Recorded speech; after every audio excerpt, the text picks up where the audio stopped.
Quand vous entendez l'attachement en tant que tel, en fait, on se dit: «OK, je suis attaché à». Qu'est-ce que ça veut dire pour vous quand vous dites: «Je suis attaché à»? Donc dites-le moi dans les commentaires.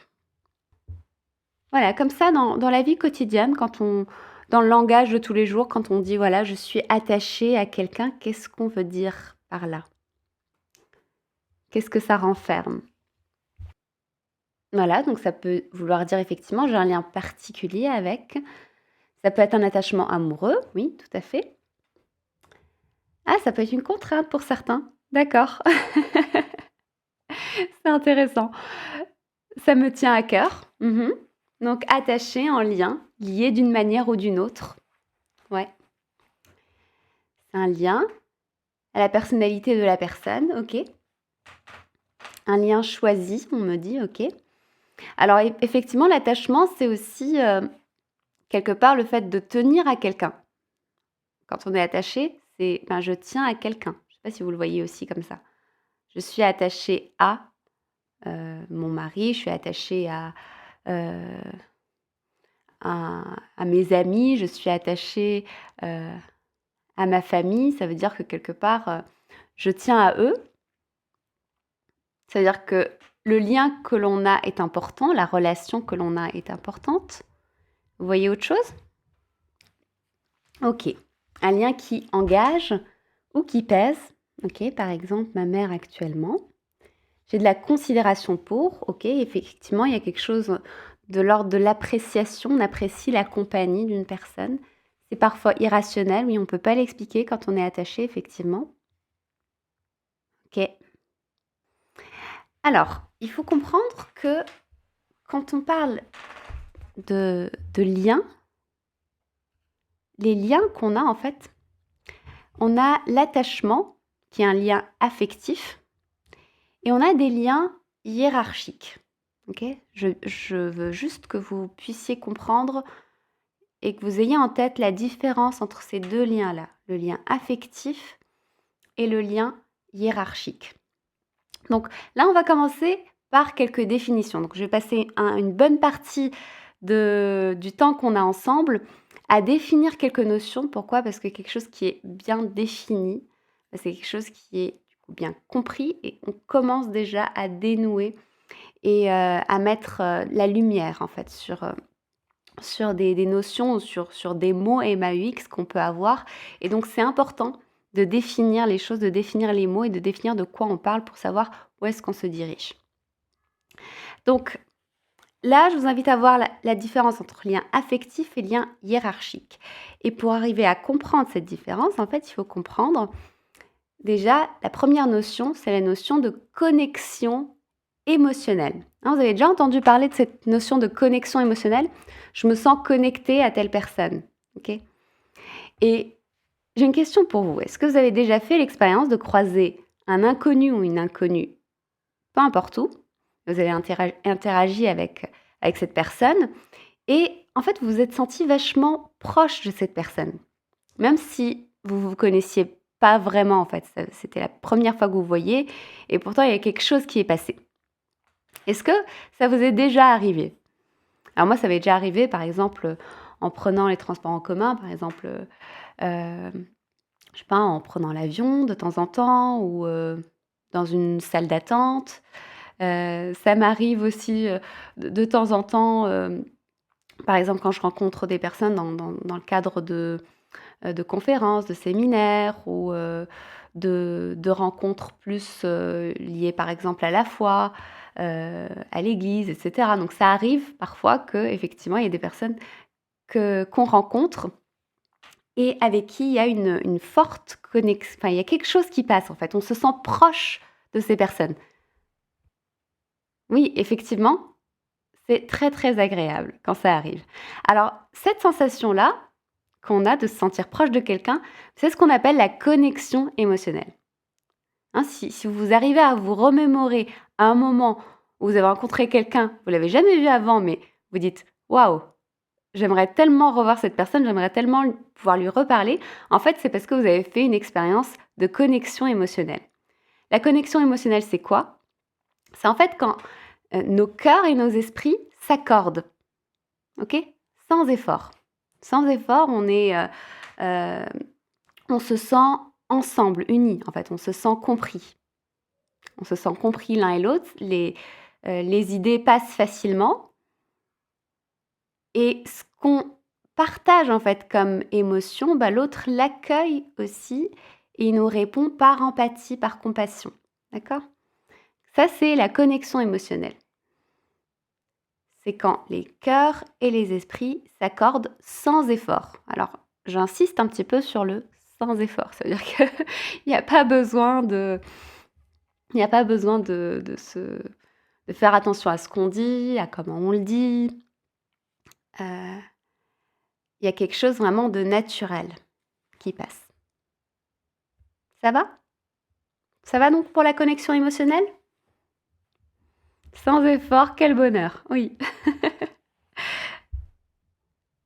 Ok.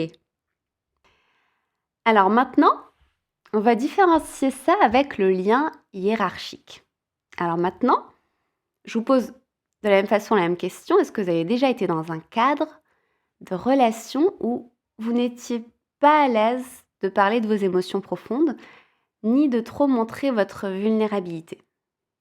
Ok? Tout à fait, au travail. Ouais. Donc effectivement, c'est un contexte où on est obligé de porter un masque. On est obligé d'être d'une certaine façon. Donc, le lien hiérarchique, ça arrive souvent dans le cadre du travail. Et c'est un lien, en fait, où il y a une forme d'ordre établi. Il y a des règles, il y a une autorité, il y a une loi, en fait. Il y a quelque chose qu'il faut respecter. Et dans ce cadre-là, il n'y a pas ou très, très, très peu de place à tout ce qui est connexion émotionnelle. On ne va pas forcément se connecter émotionnellement, on va pas, en tout cas, c'est pas le but. On va pas chercher à se connecter émotionnellement à son chef, à quelqu'un qui travaille, je sais pas moi, dans l'administration, dans les impôts, à la mairie, etc. Il peut y avoir quelque chose de cordial, quelque chose de chaleureux, mais c'est pas le but premier. D'accord? Donc là, quand on est là-dedans, on est dans un lien hiérarchique. Une autre forme de lien hiérarchique, c'est tout ce qui est quand on est en mode compétition.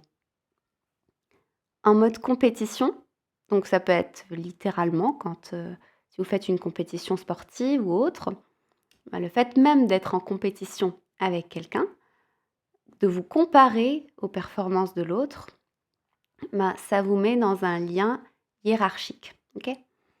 Alors, on peut aussi avoir un lien hiérarchique dans une relation d'amitié ou dans une relation même amoureuse. C'est le cas, par exemple, quand on passe son temps à se comparer.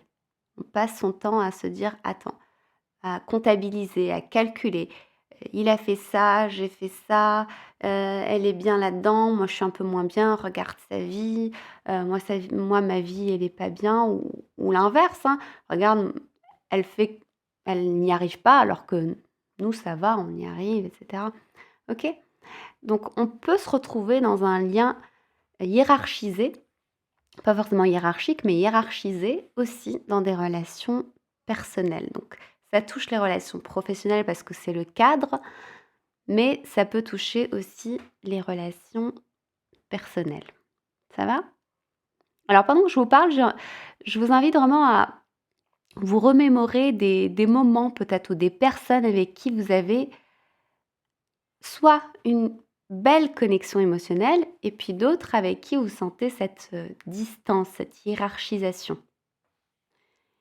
Hiérarchisation d'ailleurs quand elle n'est pas dans son contexte, c'est une hiérarchisation qui crée quelque chose de malaisant. Ça va? Alors effectivement, ça peut arriver avec les membres de la famille aussi. Mère, sœur ou un mélange des deux. Oui, tout à fait. Alors maintenant, on a vu le lien hiérarchique, on va voir le lien affectif. Alors encore une autre question. Est-ce que vous avez déjà fait l'expérience d'être complètement à plat? Vous avez peut-être passé une sale journée, vous êtes fatigué, pas en forme, vous avez reçu plein de reproches justement de votre chef, de votre patron, de vos clients. et vous rentrez chez vous et bon, ça va vraiment pas. Vous avez le moral dans les chaussettes. Mais il y a quand même une amie qui vous appelle, je sais pas, qui vous propose d'aller d'aller boire un pot, d'aller vous balader quelque part. Et vous le faites, vous dites ok, parce que vous l'appréciez bien, parce que vous savez que vous passez du bon temps ensemble, donc vous y allez. Et pendant la rencontre, bah, du coup, vous parlez, vous discutez, vous avez des fous rires. Et vous ressortez de cette rencontre complètement revigoré. Ça vous est déjà arrivé? Ouais. Heureusement. Alors ça, c'est ce qu'on appelle le lien affectif. OK? Alors le lien affectif a quelque chose de nourrissant. C'est-à-dire qu'en fait, heu, concrètement, ce sont des calories affectives que l'on reçoit et que l'on donne. On va en parler dans un instant. Donc le lien affectif, c'est cette nourriture qu'on reçoit et qu'on donne en partageant nos expériences, en partageant nos émotions, en partageant nos affects, notre temps avec quelqu'un. OK? Et ce qui permet justement de nous sentir revigorés, réénergisés, c'est cette qualité du lien qu'on entretient. D'accord? Donc ce qui vous a permis de vous sentir mieux après cette rencontre avec un ami ou une amie ou quelqu'un que vous aimez, qui vous est cher, mais en fait, c'est la qualité du lien qui a permis ça. D'accord? Donc, effectivement, pourquoi ça a permis ça? Parce que derrière, ben, vous avez reçu des calories affectives, hein. C'est comme si vous étiez un petit peu en carence, mais les échanges positifs que vous avez eus, les rires, et cetera, en fait, quelque part, c'est venu renforcer l'estime que vous avez de vous-même, c'est venu renforcer l'image que vous avez de vous-même. Vous avez un miroir positif sur vous, OK? Le miroir positif sur vous, bah, vous vous êtes dit: «Ben, ouais, en fait, ça va».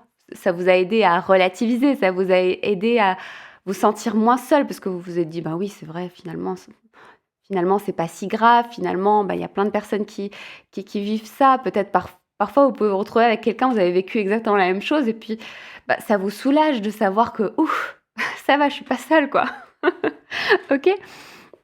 Donc, ces calories affectives, ce qu'on appelle aussi les strokes, heu, c'est quelque chose de c'est vraiment comme la nourriture qu'on mange tous les jours heu, pour nourrir notre corps.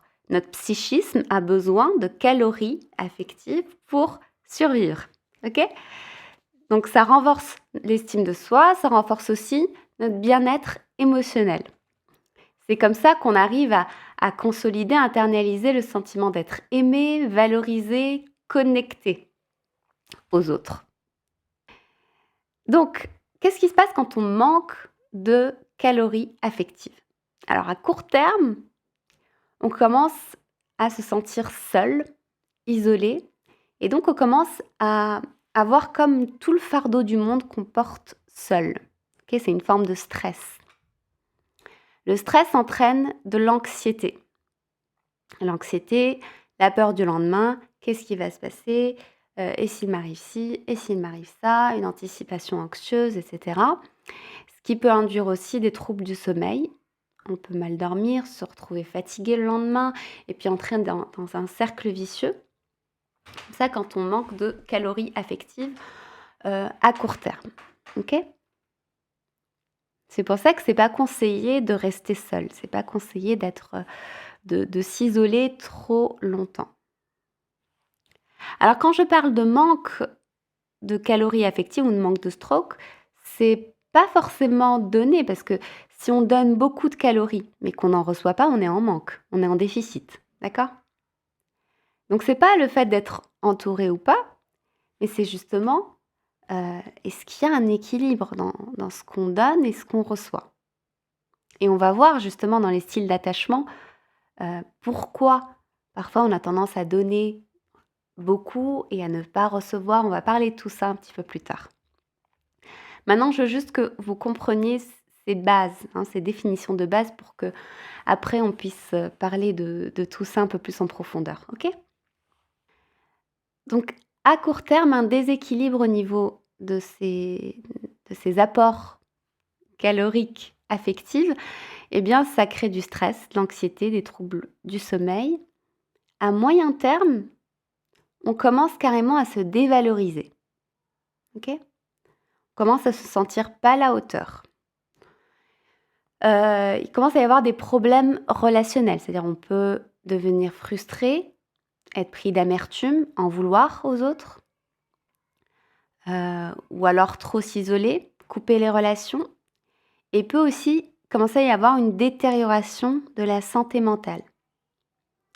Donc avec les troubles anxieux, beaucoup de stress, ça peut aussi influencer le corps. On peut aussi avoir des maladies qui surviennent à partir de là. Et il peut y avoir une forme de déprime ou de dépression qui s'installe. Alors maintenant, si on ne fait rien, et si on laisse tout ça s'accumuler, si on continue à être dans un cercle vicieux quelque part, un schéma relationnel où c'est déséquilibré, où on ne reçoit pas assez de nourriture affective, eh bien, on va tomber dans des problèmes beaucoup plus graves.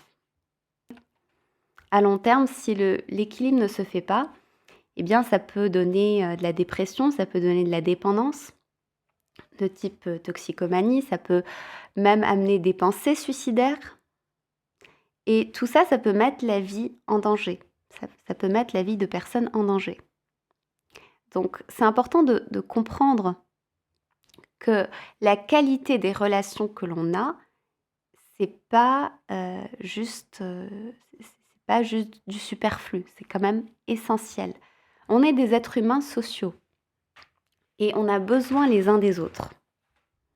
Donc, la philosophie qui dit zéro attachement, vous en avez peut-être déjà entendu parler, hein, c'est quelque chose qui est assez répandu dans le développement personnel. Non, mais je m'attache pas, etc. Zéro attachement.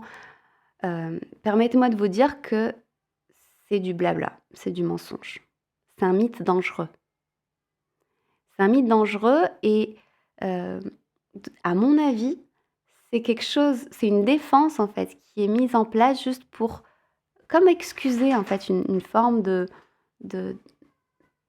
style d'attachement qui est insécure. Alors vous allez comprendre un petit peu pourquoi je dis ça quand on va explorer un peu plus en détail le style d'attachement. Mais en tout cas, le zéro attachement, je m'attache pas, c'est un mythe dangereux parce que ça amène des carences affectives. On ne peut pas ne pas s'attacher. D'accord? Et s'attacher, c'est sain. Il y a même en fait des études sur le couple du docteur Sue Johnson, qui a fait beaucoup d'études sur le style d'attachement, etc. Et qui parlait justement qu'est-ce qu'on peut dire de la dépendance justement dans le couple. Alors je dis pas la dépendance du style dépendance maladive, hein, mais le fait d'être interdépendant, de vouloir que son partenaire réponde à ses besoins. Eh bien ça, en fait, le docteur Sue Johnson dit que c'est quelque chose qui est normal et qui est légitime. Okay? On a le droit d'attendre d'une relation affective qu'elle nous nourrisse affectivement. On a le droit d'attendre de son partenaire ou de sa partenaire d'être nourri au niveau de ses besoins. Donc, il n'y a pas de zéro attachement. Nous avons besoin les uns des autres. On est des êtres humains sociaux. Okay, et même plus que ça, vous savez, il y a eu beaucoup d'études en psychologie, notamment les études de John Bowlby, les premières études sur la théorie de l'attachement. Alors, il prenait il me semble, c'est des singes rhésus, il les prenait, et puis c'était des tout petits, des nourrissons.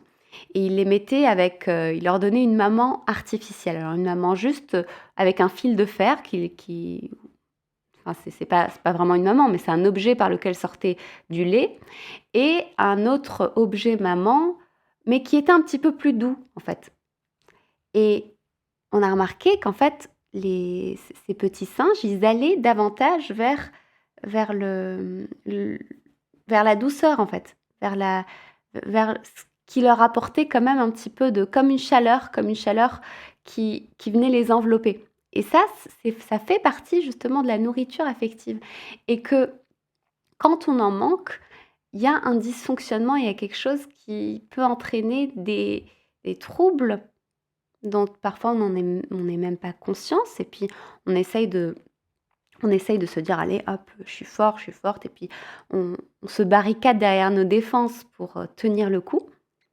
Mais la vérité est que on a besoin de compassion, on a besoin d'amour, on a besoin d'affection. Vous êtes d'accord avec moi là-dessus? OK. Donc à retenir, si on met tout ça ensemble, ce qu'on vient de voir, on vient de voir la différence entre le lien affectif et le lien hiérarchique. D'accord? On a défini la présence de connexion émotionnelle et la nourriture affective dans le lien affectif. D'accord? Donc, avoir un lien affectif avec quelqu'un, c'est être en connexion émotionnelle avec, et c'est recevoir de la nourriture affective, et en donner aussi, de façon équilibrée. Et on a vu aussi que c'est vital pour le bien-être et même pour la survie. Ça va? Donc maintenant, on va parler concrètement du style d'attachement.